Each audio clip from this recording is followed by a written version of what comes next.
Welcome to Sofia coaching centre. இப்போ PGTRB exam call for வந்துருச்சு. நிறைய பேர் படிக்க ஸ்டார்ட் பண்ணியிருப்பீங்க. ஸோ இதில் வந்து நிறைய ஸ்ட்ரகிள்ஸை ஃபேஸ் பண்ணுறது யார் அப்படின்னா ஒர்க்கிங் டீச்சர்ஸ் தான்.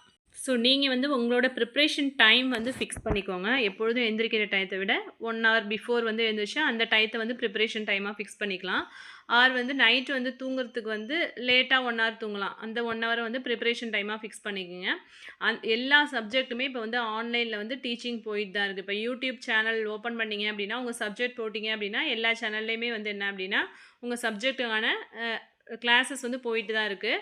நீங்கள் வந்து என்ன பண்ணுறீங்க அப்படின்னா நீங்கள் ஒர்க்கு பார்த்துட்டே இருக்கும்போதே இப்போ வீட்டில் வந்து கிளம்பும்போது ஒர்க் பார்ப்பீங்க இல்லையா, அப்போ வந்து சேனலில் வந்து ஓப்பன் பண்ணிக்கோங்க. உங்களுக்கான சப்ஜெக்ட் உள்ள சேனலை ஓப்பன் பண்ணி அதை வந்து காதில் கேட்டுக்கிட்டே நீங்கள் வந்து அந்த ஒர்க்கை பாருங்கள். ஓகேவா? அதை பார்த்துட்டு அந்த வீக்கில் ஃபுல்லாக கேட்டதை வந்து சாட்டர்டே சண்டே லீவாக இருந்தது அப்படின்னா, சண்டே கண்டிப்பாக லீவாக தான் இருக்கும். ஸோ அந்த 2 days சாட்டர்டே சண்டே லீவ் இருந்தது அப்படின்னா 2 days வந்து ஃபுல்லாக உங்களுக்கு அந்த ப்ரிப்ரேஷன் டைமுக்கு வச்சுக்கோங்க. ஓகேவா? அது மாதிரி ப்ரிப்பேர் பண்ணலாம். அண்ட் தென் பஸ் ட்ராவல் இருந்தீங்க அப்படின்னா நீங்கள் வந்து ஹெட்செட் யூஸ் பண்ணி போகும்போது அந்த டைமை வந்து இப்போ 1 hour ட்ராவல் பண்ணி கூட ஸ்கூலுக்கு போகிறவங்களும் இருக்காங்க. ஸோ அந்த டைமை வந்து என்ன அப்படின்னா நீங்கள் கேட்டுகிட்டே போகலாம். உங்கள் சப்ஜெக்ட்டுக்குள்ளே அந்த கிளாஸஸ் வந்து கேட்டுகிட்டே போகலாம். இப்போ நம்ம சேனலே வந்து பிஜிடிஆர்பி மேக்ஸுக்குள்ளே கிளாஸஸ் ஆல்ரெடி 8 units கம்ப்ளீட் பண்ணியிருக்கோம். இப்போ வந்து 9th யூனிட், அதாவது 3rd யூனிட் போட்டுட்ருக்கோம். டோபாலஜி யூனிட் வந்து போயிட்டுருக்கு.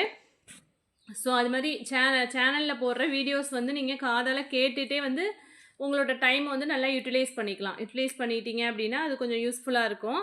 And then not only working people, இப்போ நிறைய பேர் என்ன சொல்கிறீங்க அப்படின்னா 10 years நான் முடிச்சு வந்து 10 years ஆகுது, 15 years ஆகுது, நான் வந்து பிஜிடிஆர்பி எக்ஸாம் இது வரைக்கும் எழுதுனதே இல்லை அப்படிங்கிறீங்க. Don't worry. நீங்கள் வந்து இப்போ இதுவே ஃபஸ்ட் டைமாக இருந்தால் கூட ப்ரிப்பேர் பண்ணுங்கள்.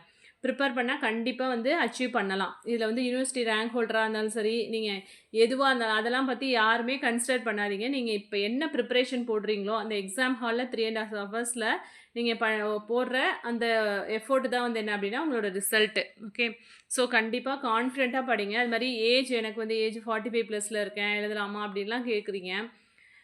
ஏஜ்லாம் ஒரு பொருட்டே கிடையாது.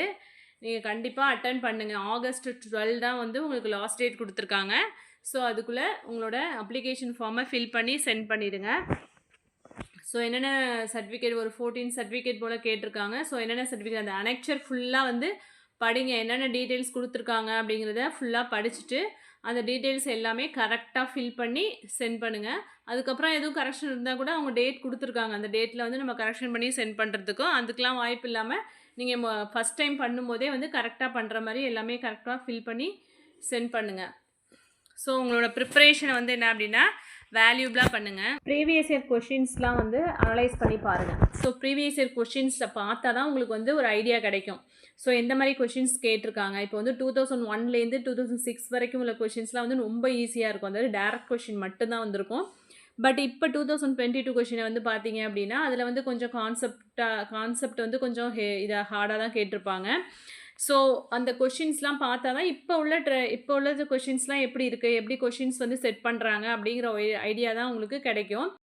டெஸ்ட் பேட்ச் அட்டன் பண்ணுற மாதிரி இருந்தது அப்படின்னா வீக்லி ஒன்ஸ் வந்து டெஸ்ட் பேட்ச் அட்டன் பண்ணுற மாதிரி ஷெட்யூல் பண்ணிக்கோங்க. ஏன்னா வந்து நீங்கள் டெஸ்ட் எழுதி பார்க்கும்போது தான் வந்து கொஷின்ஸ் வந்து உங்களுக்கு புரியும். அந்த கொஷினை படித்து நீங்கள் தெரிஞ்ச கொஷினே கூட மிஸ்டேக் பண்ணுவீங்க. அப்படி மிஸ்டேக் பண்ணுற கொஷின் வந்து அங்கே வந்து நீங்கள் கரெக்டாக எழுதிடுவீங்க. ஓகேவா? அப்போ டெஸ்ட் பேட்ச் வந்து very very important. Test batch வந்து கண்டிப்பாக ஜாயின் பண்ணி வீக்லி ஒன்ஸ் உங்களுக்கு வந்து வீக்லி ஒன்ஸ் லீவ் இருக்கும் இல்லையா, அந்த லீவில் வந்து டெஸ்ட் பேட்ச் வந்து எழுதுகிற மாதிரி பார்த்துக்கோங்க. டெஸ்ட் எழுதுகிற மாதிரி ஷெட்யூல் பண்ணிக்கோங்க. ஸோ இது மாதிரி ப்ரிப்பேர் பண்ணாலே போதும். அண்ட் தென் ஜிகே, சைக்காலஜி எல்லாமே வந்து உங்களுக்கு சிலபஸ் கொஞ்சம் அப்டேட் பண்ணியிருக்காங்க. மேஜர் மட்டும் ஃபோக்கஸ் பண்ணாமல் அண்ட் ஜிகே சைக்காலஜியும் ஃபோக்கஸ் பண்ணி படிங்க. ஏன்னா காம்படிஷன் ஹெவியாக இருக்கிறதுனால கண்டிப்பாக வந்து ஜிகே சைக்காலஜியும் வந்து என்ன அப்படின்னா உங்களோட மார்க்கை டிசைடிங் ஃபேக்டராக இருக்கும். So GK psychology and then Tamil qualifying எக்ஸாமுக்கும் 10th புக் மட்டும் ப்ரிப்பேர் பண்ணால் போதும். ஏன்னா அதிலே உங்களுக்கு அனெக்சர்லேயே அதான் சொல்லியிருக்காங்க 10th தமிழ் புக் அப்படின்னு சொல்லிட்டு. ஸோ 10th தமிழ் புக்கை வந்து ஃபுல்லாக தரவாக பண்ணுங்கள். அதில் வந்து உங்களுக்கு ஃபுல்லாகவே மல்டிபிள் சாய்ஸ் கொஷின்ஸ் தான். டோட்டலாக 30 கொஷின்ஸு. 30 கொஷின்ஸுமே வந்து மல்டிபிள் சாய்ஸ் கொஷின்ஸ் தான். இதுலேயுமே நிறைய பேர் நிறைய டவுட் கேட்குறீங்க. 2 mark கொஷின்லாம் வருமா அப்படின்ட்டு. அப்படி கிடையாது. 30 கொஷின்ஸில் வந்து ஃபஸ்ட்டு 20 கொஷின்ஸ் வந்து 1 mark 2 mark கொஷின்ஸ், அதாவது மல்டிபிள் சாய்ஸ் கொஸ்டின் தான். ஆனால் அதுக்கு வந்து என்ன each question have 2 marks. And last 10 questions வந்து என்ன அப்படின்னா 1 மார்க்கு. இப்போ டோட்டலாக 50 மார்க்குக்கு வந்து எடுப்பாங்க தமிழ் குவாலிஃபையிங்கு. தமிழ் குவாலிஃபையிங் எதுக்கு இம்பார்ட்டன்ட் அப்படின்னா அதில் வந்து நீங்கள் 20 மார்க் எடுத்தால் மட்டும்தான் உங்களோட மேஜர் பேப்பர் வந்து கரெக்ஷன் பண்ணுவாங்க. ஸோ தமிழ் குவாலிஃபையிங் எக்ஸாமுக்கும் இம்பார்ட்டன்ஸ் கொடுத்து ப்ரிப்பேர் பண்ணுங்கள். ஓகேவா? ஆல்ரெடி வந்து குரூப் 2லாம் குரூப் 4 எழுதினவங்களுக்கு கொஞ்சம் ஈஸியாக இருக்கும். அது ஆல்ரெடி படிச்சிருப்பீங்க. தமிழ்லாம் படித்ததுனால கொஞ்சம் ஈஸியாக இருக்கும் உங்களுக்கு. நிறைய பேர் நான் மெட்டீரியல் வச்சுருக்கேன், பட் வந்து என்னால் எடுத்து படிக்கணும் அப்படிங்கிற அந்த மைண்ட் செட்டே வர மாட்டேங்குது அப்படின்னு சொல்லியிருக்கீங்க. ஸோ அந்த மாதிரி தாட் வரும்போது என்ன பண்ணுறீங்க அப்படின்னா உங்களோட கடந்து வந்த பாதையை வந்து நினச்சி பாருங்கள். நிறைய வழிகளை தாண்டி தான் எல்லாருமே வந்து இந்த பெயின் அப்படிங்கிறது எல்லாருக்குமே இருக்க தான் செய்யும். ஸோ அதெல்லாம் வந்து நினச்சி பார்த்தீங்க அப்படின்னா ஆட்டோமேட்டிக்காக நீங்கள் படிக்க ஸ்டார்ட் பண்ணிடுவீங்க. அது மாதிரி நீங்கள் ஒரு இது வந்து செட் பண்ணிக்காதீங்க. இந்த கம்ஃபர்ட் ஜோனுக்குள்ளேயே நம்ம இருப்போம், நம்ம இதை விட்டு வெளியில் போக வேணாம், போனால் வந்து நிறைய ரிஸ்க் அந்த மாதிரிலாம் நினச்சிட்டு நிறைய பேர் அப்படியே இருக்கீங்க. ஸோ ரிஸ்க் எடுங்க. கம்ஃபர்ட் ஜோன் அப்படிங்கிறது எப்போதுமே டேஞ்சர் தான். கம்ஃபர்ட் ஜோனில் இருக்கிறது வந்து அப்படிங்கிறது எப்பொழுதுமே வந்து என்ன அப்படின்னா அது ஒரு டேஞ்சரான ஒரு இது தான்.